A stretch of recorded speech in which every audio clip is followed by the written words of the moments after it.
লড়াইটা বড় দীর্ঘ।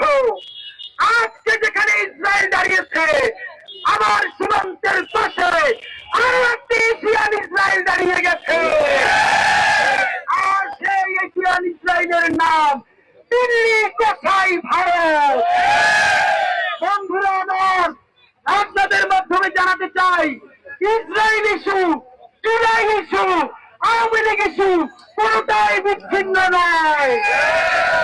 অতি দ্রুত আপনারা জানেন যে খুনি হাসিনা আওয়ামী লীগ তার ক্ষমতা থেকে সুসংহত করবার জন্য ইসরায়েল থেকে স্পাইওয়্যার কিনেছিল। অতি দ্রুত সেই স্পাইওয়্যারের হিসাব দিতে হবে। বন্ধুরা আমার, আপনাদেরকে জানাতে চাই, বাংলাদেশের পাসপোর্টে এই আওয়ামী লীগ, এই কসাই লীগ ভারতের প্রেসক্রিপশনে এক্সেপ্ট ইসরায়েল শব্দটা তুলে দিয়েছে। নতুন জুলাইয়ের বাংলায় বাংলাদেশের পাসপোর্টে ইসরায়েল ছাড়া এই দুনিয়ার সব দেশের জন্য এই পাসপোর্ট বৈধ। অতি দ্রুত এক্সেপ্ট ইসরায়েল লিখতে হবে। ইসরায়েল থেকে সেই স্পাইওয়্যার কিনে আমার ভাই বোনদের বিরুদ্ধে আয়না ঘরে নির্যাতন করা হয়েছে, সেই ইসরায়েলের বিরুদ্ধে, এশিয়ান ইসরায়েল ভারতের বিরুদ্ধে রুখে দাঁড়াতে হবে। আমরা এখানে অত্যন্ত ভারাক্রান্ত হৃদয়ে দাঁড়িয়েছি। মাননীয় প্রধান উপদেষ্টা, আপনি আমাদের নতুন বাংলাদেশের সিপাহ সালার, সেই শ্রদ্ধা জানিয়ে বলতে চাই, সেই পরাশক্তি আপনাকে এসে বলে আওয়ামী লীগ সাথে না থাকলে ইনক্লুসিভ ইলেকশন হবে না। আপনাকে তিনটে কথা বলি মাননীয় প্রধান উপদেষ্টা, আপনি তাদেরকে আল্লাহর ওয়াস্তে জিজ্ঞেস করেন। নাম্বার 1, 2014-তে 154টা আসন আনকনটেস্টেড হয়ে গিয়েছিল।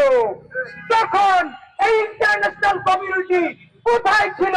কেন এটা আওয়ামী লীগকে বলে নাই এই ইলেকশন মানি না? দ্বিতীয়ত, 2018 সালে রাতের ভোট, দিনের ভোট রাতে ভোরে সমস্ত নির্বাচনকে বাতিল করা হয়েছে। তখন এই আন্তর্জাতিক কমিউনিটি কোথায় ছিল? কেন এসে বলে নাই এই নির্বাচন মানি না? বন্ধুরা আমার, 2024-এ আর একটা নির্বাচন তো না, কি যেন একটা করে ক্ষমতা পাকাপোক্ত করলো।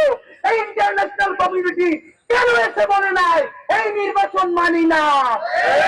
গত 15 বছর সেই ইন্টারন্যাশনাল কমিউনিটির কারণে বাংলাদেশে ফ্যাসিবাদ হয়েছে, গুম হয়েছে, খুন হয়েছে, নির্বাচনের নামে প্রহসন হয়েছে।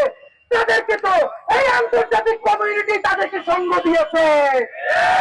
সুতরাং আপনি তাদেরকে বলেন, আওয়ামী লীগকে নিয়ে যদি ইলেকশন করতে হয় বাংলাদেশে 2000-এর মতো শহীদ, 50,000-এর অধিক অন্ধ পঙ্গু, তাদের বাবা মা ভাই বোনের রক্তের কসম মাহে রমজানে এই রোজাদার ভাইরা, আমার ভাই, আমার বোন রুদ্র সেন, রিয়াগো, আনাস, ওয়াসিম, মুগ্ধের রক্তের কসম, আমাদের গায়ে এক ফোঁটা বিন্দু রক্ত থাকতে খুনি আওয়ামী লীগকে আমরা পুনর্বাসন করতে দিব না। আপনারা ভাবেন গুড আওয়ামী লীগ আর ব্যাড আওয়ামী লীগ নাই।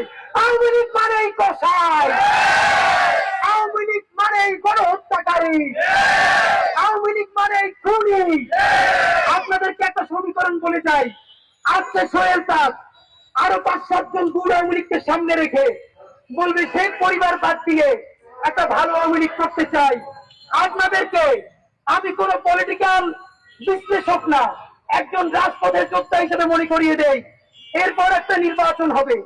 সেই নির্বাচন আওয়ামী লীগ অল্প কিছু আসন পেয়ে কোনো না কোনো ভাবে বিরোধী দলে থাকবে। বিরোধী দলের থেকে যত বদমাইশি রাজনীতি আছে আওয়ামী লীগের যেটাই বাংলাদেশে কেউ বেশি জানে না। বিএনপি আপনারা ঠিক কোন কারণে আওয়ামী লীগের নিষিদ্ধের ব্যাপারে অবস্থান গ্রহণ করেন নাই? জামাতে ইসলামী কোন প্রেসক্রিপশনে আওয়ামী লীগ নিষিদ্ধের ব্যাপারে স্পষ্ট বিবৃতি দেন নাই? এখন পর্যন্ত রাজনৈতিক দল হিসেবে এনসিপিকে দেখেছি তারা তারা আউট অ্যান্ড আউট বলেছে আওয়ামী লীগকে নিষিদ্ধ করতে হবে। ভাইরা আমার, আপনাদেরকে জানাই 2.5 বছর বিএনপি ক্ষমতায় থাকবে, 2.5 থেকে 3 বছর। এরপরে আওয়ামী লীগ বিরোধী দলে থেকে ভারতকে সাথে নিয়ে, ইসরায়েলকে সাথে নিয়ে এমন ষড়যন্ত্র করবে, 3 বছরের মাথায় বিএনপিকে লাথি মেরে ক্ষমতা থেকে সরিয়ে দিবে। তারপরে কি হবে ভাইরা? সেই আওয়ামী লীগ আর একটা 111 হোক, ভারতের প্রেসক্রিপশনে হোক, কোনো না কোনো ভাবে ক্ষমতায় এসে 2000 শহীদ তারা তো কবরে চলে গেছে, তাদের বাবা মা ভাই বোনকে কচু কাটা করবে। 50,000 আহত, প্রত্যেককে ধরে ধরে কচু কাটা করবে। সুতরাং আহতদেরকে বাঁচাতে, শহীদদের পরিবার বাঁচাতে, জুলাই যোদ্ধাদেরকে বাঁচাতে রক্ত থাকছে আওয়ামী লীগ পুনর্বাসন করতে দেব না। আমাদের ঢাকা বিশ্ববিদ্যালয়ের ভাই বন্ধুরা এইখানে 3টা থেকে অবস্থান গ্রহণ করবে।